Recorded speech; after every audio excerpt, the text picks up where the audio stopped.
আজকের গল্প হলো চিলেকোঠার ভয়ঙ্কর রহস্য। চলো দেরি না করে শুরু করা যাক।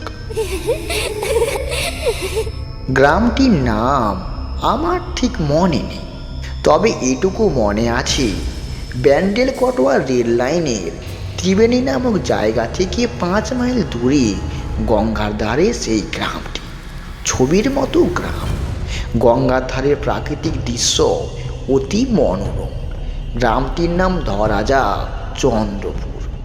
এই গ্রামের একটি মাঝারি আকারের পুরনো দোতলা বাড়ি বেশ সস্তা দামে কিনে নিলেন কলকাতার এক স্টিল কোম্পানির মালিক সুরজিৎ মল্লিক। বাড়িটির অবস্থা মোটামুটি খুব একটা খারাপ নয়। একটু আধটু মেরামত করে নিতে পারলে বসবাসের কোনো অসুবিধা সেখানে হবে না। তবু কোটিপতি মল্লিকবাবু স্থির করলেন বাড়িটা আগাগোড়া চুনবালি খসিয়ে নিখুঁতভাবে সরিয়ে নেবেন। তাতে খরচ যা হয় হবে, সে খরচ করতে তিনি কোনো রকম কৃপণ করবেন না। কারণ গঙ্গার ধারে অমন পরিবেশে এই বাড়িটিকে তিনি করতে চান নানা রকম ফুল গাছ ও বাহারি লতা পাতায় সাজানো একটি মনোরম পল্লী ভবন, যেখানে তিনি মাঝে মাঝে কলকাতার ঘিঞ্জি পরিবেশ থেকে বেরিয়ে এসে অবসর গ্রহণ করতে পারেন। এই ভেবে একদিন তিনি তার অফিসে একজন বিশ্বাসী কর্মচারী অনিমেষ রায়ের সঙ্গে 7 জন মিস্ত্রিকে পাঠিয়ে দিলেন চন্দনপুরে, এবং পৃথক একটি লরিতে করে সিমেন্ট, বালি, চুন ইত্যাদি পাঠাবার ব্যবস্থা করলেন, যাতে ওই প্রথম কয়েকটা দিন কাজ চালানো যাবে। তারপর দেখে শুনে অনিমেষ যেন ত্রিবেণী থেকেই ওই সব জিনিসপত্র সংগ্রহ করার ব্যবস্থা করে। পয়সা কড়িতে কোনো কিছু অভাব মল্লিক রাখছিল না। এমন একটি বাড়ি এত কম দামে পাওয়ার আশা কোনোদিন করতে পারেনি মল্লিকবাবু। এই বাড়িটি তিনি কিনেছেন হরিশঙ্কর গঙ্গোপাধ্যায় নামে সেন্ট্রাল ব্যাংকের একজন পদস্থ অফিসারের কাছ থেকে। ভদ্রলোক বর্তমানে সপরিবারে কলকাতায় বাস করেন। তার অর্থে কেনা এই নিজের বাড়িতে চন্দনপুরের এই বাড়িটি তার পৈতৃক সম্পত্তি। ভদ্রলোকের অনেক বয়স হয়েছে, বহুদিন যাবৎ তিনি চাকরি করছেন। বছর 15 হলো তিনি কলকাতায় বাড়ি কিনে গাঁয়ের বাড়ি ছেড়ে সপরিবারে বসবাস শুরু করেছেন কলকাতায়। প্রথম বছরে একবার দুর্গাপুজোর সময় 2-4 দিনের জন্য দেশের বাড়ি গিয়ে বসবাস করতেন তিনি। তারপর ক্রমশ 2 বছর অন্তর একবার, 3 বছর অন্তর একবার, এইভাবে কমতে কমতে গত কয়েক বছর হলো তিনি আর চন্দ্রপুরে যাননি। ছেলেমেয়েরা কেউ আর দেশের বাড়ি যেতে চায় না। আর তার বর্তমান দ্বিতীয় পক্ষের স্ত্রী তো বালিগঞ্জের মেয়ে, তার তো ওদিকে পা দিতে কোনো রকমের ইচ্ছে নেই। স্বামী সেখানে যেতেন বলে অনিচ্ছা সত্ত্বেও তাকে সেখানে যেতে হতো। এই যা দেশের মায়া হরিশঙ্করবাবুর একদম কেটে গেছে। দেশে আর বাস করা তার ইচ্ছে নেই। সে কারণে তিনি বাড়িটিকে বিক্রি করার জন্য খবরের কাগজে বিজ্ঞাপন দিয়েছিলেন। সেই বিজ্ঞাপন দেখে মল্লিকবাবু বাড়িটা কিনে নেন। কারখানার মোটর ভ্যানে করে দলবল নিয়ে যখন অনিমেষ চন্দ্রপুরে পৌঁছলো, তখন বেলা 3টে। মিস্ত্রিরা সকলে মিলে খানতিনেক ঘর পরিষ্কার করে নিল সকলের বসবাসের জন্য। যতদিন না বাড়িটার মেরামতের কাজ শেষ হয়, ততদিন তাদের এবং অনিমেষকে এখানে থাকতে হবে, এইরকমই নির্দেশ আছে মল্লিকবাবু। এবং থাকতে হলেই যে রান্না খাওয়ার আয়োজন করতে হবে। মিস্ত্রিরা 7 জন আর অনিমেষ নিজে, এই 8 জনের দুবেলা রান্নার জন্য একটা লোকের অত্যন্ত দরকার, এবং সেটা আজ থেকে। বাড়িতে পৌঁছেই অনিমেষ তাই আবার গায়ের মধ্যে বেরিয়ে পড়ল একটা রাঁধুনির লোকের সন্ধানে। খানিক পথ অগ্রসর হওয়ার পর একটা ছোট কোটা বাড়ির বাইরে বারান্দায় কয়েকজন বয়স্ক লোককে দাবা খেলতে দেখে অনিমেষ সেখানে দাঁড়ালো।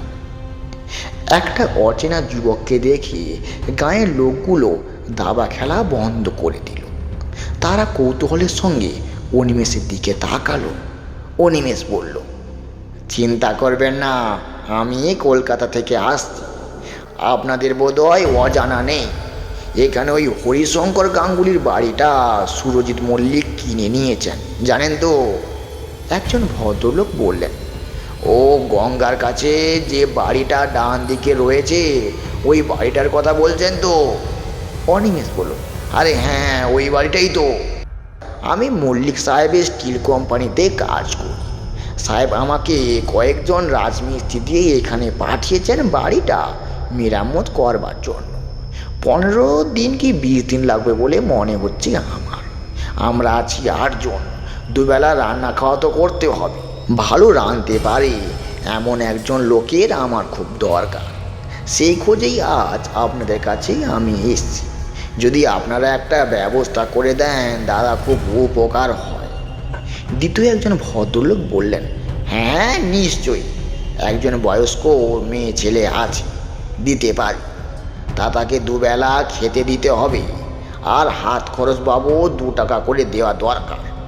অনিমেষ বলল, আরে তা তো বটেই, 15 দিন হোক, 20 দিন হোক বা 25 দিন হোক, রান্না করে দিতে হবে দুবেলা। তিনি খাবেন, আর হাত খরচ বাবদ আমি তাকে 5 টাকা করে দেব। ব্যাস ব্যাস, ওতেই হবে। তা আপনার কি আজই লোকের দরকার?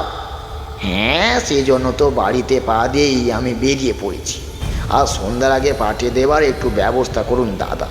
বেশ, ঘণ্টাখানেক পর আমি তাকে নিয়ে তোমার বাড়িতে আসছি।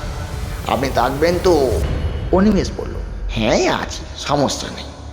আচ্ছা আচ্ছা দাদা, ওই এদিকে দোকানপাট বাজার হাট সব কোথায় যদি একটু বলে দেন তো ঘুরে আসি একবার।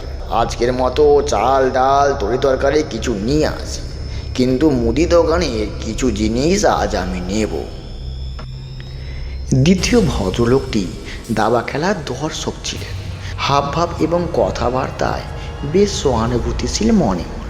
তিনি বললেন, বাজার আর দোকান খুবই কাছে, সকালে টাটকা তরি তরকারি মাছ সবই পাবেন। চলুন আপনাকে একটু দেখিয়েই আসি। অনিমেষকে সঙ্গে নিয়ে গাঁয়ের প্রধান সড়ক দিয়ে তিনি উত্তর দিকে হাঁটা দিলেন। এই ভদ্রলোকের নাম শঙ্কর নারায়ণ চৌধুরী। পরদিন সকালে 8টা মিস্ত্রিদের কাজ শুরু হয়ে গেল। একতলা দোতলা মেলে বাড়িটিতে সব শুদ্ধ খান 10 ঘর, আর দোতলা ছাদের ওপর একটা চিলেকোঠা। চিলেকোঠা ঘরটা নেওয়া ছোট নয়, লম্বা চওড়াও আছে এবং বেশ উঁচু। দোতলা ছাদ এবং চিলেকোঠা থেকেই কাজটা আরম্ভ হলো। ঘর দোর ছাদ মোটামুটি সব ভালো আছে। খারাপের মধ্যে চুনবালি প্লাস্টারে বহু জায়গায় নোনা ধরেছে, আর স্থানে স্থানে চুনবালি খসে ইট বেরিয়ে পড়েছে। দরজা জানলার কপার ইত্যাদি সব মজবুত আছে, শুধু রঙটা একটু বড় ফিকি হয়ে গেছে। মল্লিকবাবুর নির্দেশ আছে, ঘরগুলি সমস্ত বালি খসিয়ে আগাগোড়া নতুন চুনবালির প্লাস্টার করা হবে। সেই হিসেবেই ছাদ ও চিলেকোঠার প্লাস্টারিং খসানোর কাজ শুরু করা হলো। 2 জন মিস্ত্রি চিলেকোঠার ঘরের মধ্যে ঢুকলো, বাকিরা ছাদের কাজে হাত দিল।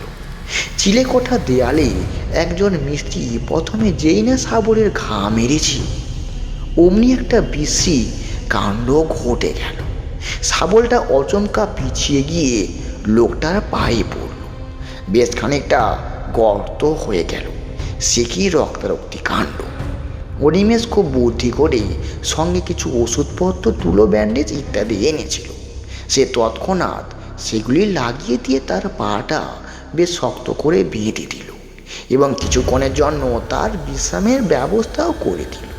যদি তার পায়ের অবস্থা ভালো থাকে তাহলে সে পরে কাজ করবে, নচেৎ দরকার বুঝলে তাকে ডাক্তারও দেখানো হবে। কিন্তু কি আশ্চর্য, আরও একজন মিস্ত্রি যে চিলেকোঠায় ছিল তারও ঘটে গেল এক আকস্মিক ঘটনা। শাবলের আঘাত দেয়ালের খানিকটা প্লাস্টার খসিয়ে ফেলতে লোকটা মাথা ঘুরে পড়ে গেল দেয়ালের ওপর, আর তার কোনো জ্ঞানই সেখানে রইল না। ওই ব্যাপার। সব মিস্ত্রিরা ছুটে গিয়ে ধরাধরি করে তাকে বাইরে নিয়ে এসে ছাদের ওপর শুইয়ে দিল।